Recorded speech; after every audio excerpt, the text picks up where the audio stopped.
আসসালামু আলাইকুম, সবাই কেমন আছেন? আজকে অনেক রোদ উঠছে, বাড়িঘর পরিষ্কার করব। তার আগে দেখায় আজকে কি কি রান্না করব। আজকে অনেক রোদ উঠছে, মানে মোটামুটি রোদ উঠছে ভালোই। আজকে সব পরিষ্কার করব সবাই সাথে। এই যে হচ্ছে এই শাক ভাজি করব আজকে। বৃষ্টির দিনে শাকই পাওয়া যায় না, এই শাকটি আমি বাজার থেকে কিনে আনছি। 20-40 টাকা, মানে ছোট ছোট তারি রাখছিল, কারণ শাক পাওয়া যায় না বৃষ্টির মধ্যে। এই শাকটা কে কে পছন্দ করেন? এটা হচ্ছে গ্রামের শাক, আগে আমরা কুটে শাক বলতাম। সেই কুটে শাক ভাজি করব, সাথেই থাকবেন। হচ্ছে এই যে ব্রাউন চাউল ভিজিয়ে রাখছি। এটা হচ্ছে আমি রান্না করে খাবো।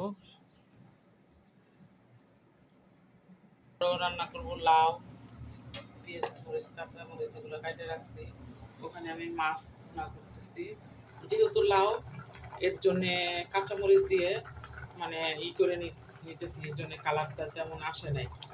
মানে লাউটার ভিতরে আমি তেমন ঝাল খাই না, মানে কাঁচামরিচ দিয়ে হালকা করে নিই।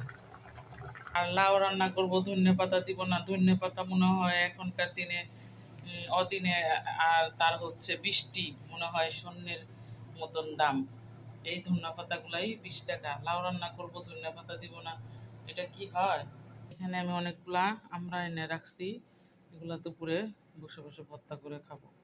এই যে আমার রুমের অবস্থা, আজকে রোদ উঠছে, রুমটা মোটামুটি ভালো লাগতেছে। তারপরেও সব চাদর মাদর আজকে চেঞ্জ করব, ভালো করে গুছাই নেই, সব কিছু চেঞ্জ করব। সাথেই থাকেন, উঠানটা পরিষ্কার করি।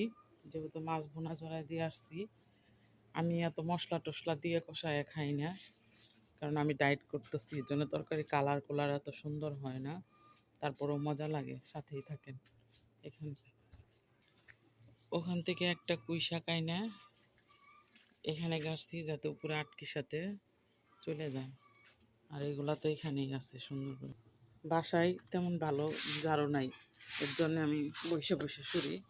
কিছুদিন আগে আপনাদের দেখাইছিলাম, এসব আমি পরিষ্কার করছিলাম, বৃষ্টির ভিতরে আবার শেওলা পড়ে গেছে। এই যে সুন্দর করে একে একে আমি সব পরিষ্কার করে নিতেছি। এখন গেটের দিকে আসতে সরার জন্য বসে বসে শুটতে হয়, তো রোদ উঠলে মনটা কত ভালো হয়। দেখেন কত সুন্দর করে একদম বাড়ি ঘর পরিষ্কার থাকে। সবগুলা পরিষ্কার করলাম, ধুইলাম। এখন কিছু চাদর কাপড় চোপড় ধুবো। রোদ উঠলে মনটা অনেক ভালো থাকে, সব কিছু পরিষ্কার টনটনা সব কিছু থাকে। আমি এখন বিছানার চাদরটা চেঞ্জ করব, এগুলো সব ধুবো।